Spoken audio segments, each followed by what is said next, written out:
Amina and the Great Green Wall. Amina and the Great Green Wall. Focus question. What is the purpose of the Great Green Wall and why is Amina excited about it? Amina was packing her school bag when her teacher, Monsieur Diallo, Monsieur Diallo stopped by her desk. Are you certain today must be your last day, Amina?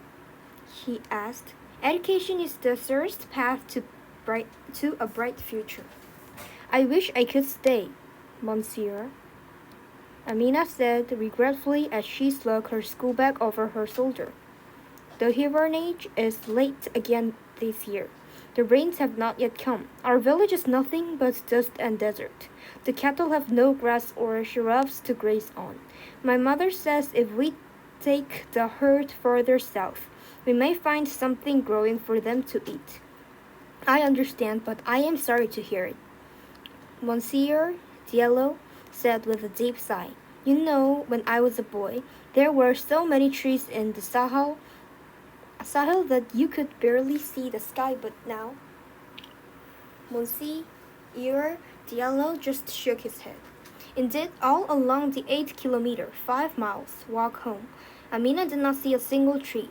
Her feet left stark prints in the sandy red soil as she passed herds of skinny white zebu cattle. The hungry cows nosed at the ground, but the earth had nothing to offer them. Once, this had been a fertile place.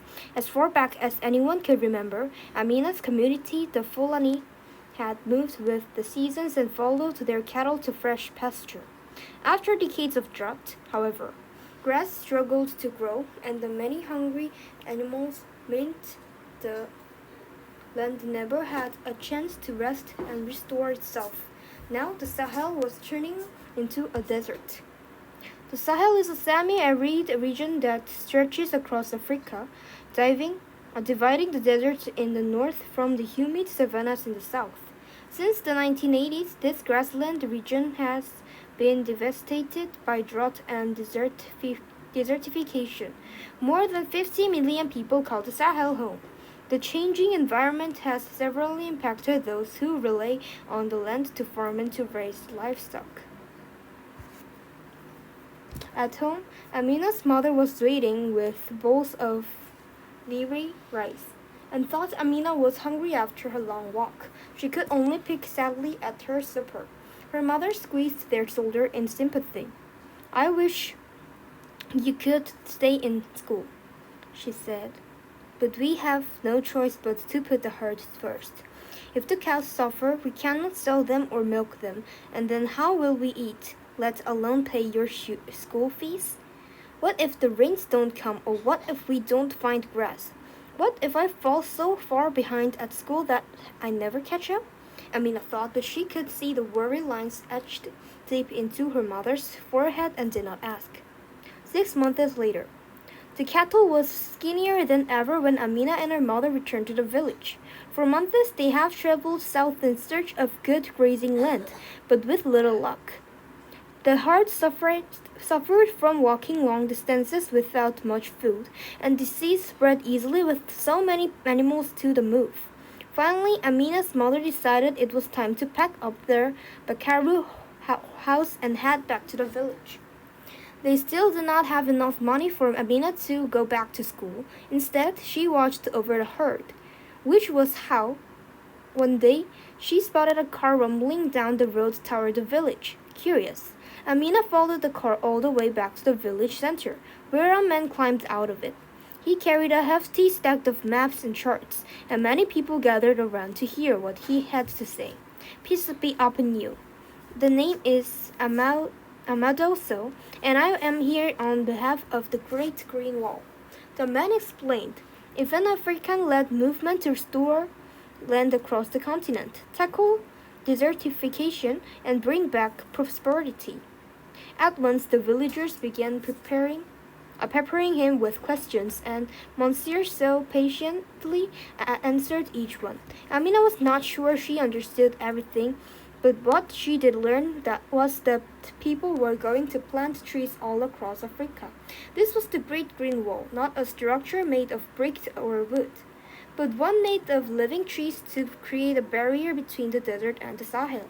They would be strong, drought-resistant trees that would help repair the landscape and fight soil erosion. The Great Green Wall will not just restore the land, it will also provide jobs and security. Monsieur so promised. Once the trees have strong roots, they will help hold water in the soil, so you can grow other crops and feed yourselves and your cattle. We will give you everything you need, training materials and seedlings. One day, you will be able to tell your children you helped create a natural wonder of the world. The Great Green Wall. The Great Green Wall is a real project. Since 2007, 11 African countries have signed up to participate in this unique effort to combat the effects of climate change.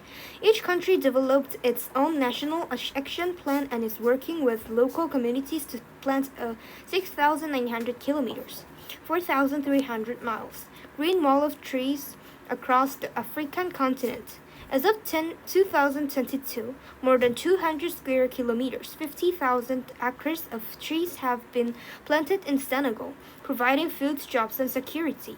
In addition to adding trees, the Great Green Wall could transform life in the region.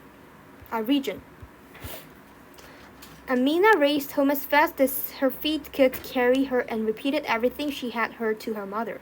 Amina's mother looked doubtful. It sounds too good to be true. A miracle is what we need, not some baby trees, she said. This is our miracle, Amina insisted, hands on her hips. She pointed at the empty landscape all around them. Besides, what do we have to lose by trying? The next day, Amina and her mother signed up to help with the local work on the Great Green Wall. There were fewer helpers than Amina had hoped, since many people had left the village to look for jobs elsewhere, but there were enough. Over the next few weeks, Monsieur so brought several hundreds acacia seedlings and showed everyone how to plant them fallen off apart for the roots to grow wide and strong. Next, they built fences to keep out hungry cattle and goats. It was hard work, but doing it together as a community felt powerful. There was more laughter in the village than there had been in months. When the trees have grown bigger, I will come back and show you how to prune them, Monsieur so said. These seedlings were still very small, but looking at the little specks of green poking out of the soil filled Amina's heart with hope. The heritage was late again that year, but after it had passed, the little trees grew bigger and stronger. The plan was working. The only difficulty was that there were still many hungry animals in the village, and not everyone respected the fence. One day, Amina spied a boy standing by as his goats slipped over the barrier and began munching on the seedlings. "Hey," Amina shouted, "don't you know those are the beginnings of the Great Green Wall?" "Huh," the boy scoffed. "All I see are a bunch of small trees and my goats are hungry now. We don't have time to wait for some imaginary wall to grow." "I know it's hard to wait. I'm impatient too," Amina said. "Just imagine with me. One day, these trees will be taller than us, taller than our houses. They will stretch from here to Senegal all the way across the Sahel to Djibouti. If we wait for them to grow, they'll protect us from the desert and the land will grow healthy again. Your goats will have enough to eat, and so will my family's cattle. The whole village will be better. Men won't need to leave the village to look for work. The hearts can stay close to home, and children can go to school again. Isn't all that worth the wait? We just have to have patience and strength like the trees." "Sure, I would like all that to happen, but it's hard to just wait," the boy admitted. "Will it go faster if I help with the work on the project?" "Of course," Amina said. "Let's start with your goats." She and the boy rounded up his goats and drove them away from the growing acacia trees. 8 years later, Amina had just finished packing her bag when the teacher, Monsieur Diallo, stopped by her house in the village. He smiled proudly as she slung her bag over her shoulder, and Amina's mother did too. "Are you ready for university?" he asked. "It will be a big change, moving to Dakar. A city life is different from village life, you know." Amina looked toward the acacia forest that was growing strong and tall just outside the village. Over the last 8 years, the Great Green Wall had thrived. 18 million drought-resistant trees had been planted in Senegal alone.